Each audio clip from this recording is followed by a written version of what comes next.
If you store your passwords in a plain text field in your database, then it is a horrible idea. Before storing your password in the database, you need to hash the password and use salt, which is different for every user, and a secure one-way algorithm, and store that in your database and also throw your original password. When you want to verify a password, you hash the value using the same hashing algorithm and salt and compare it to the hashed value in the database.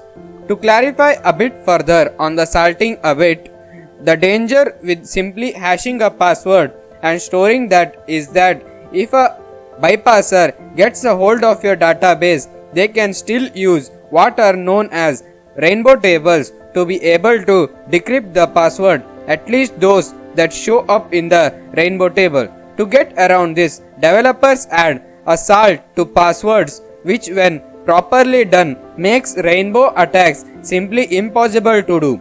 Do note that a common misconception is to simply add the same unique and long string to all passwords. While this is not horrible, it is best to add unique salts to every password.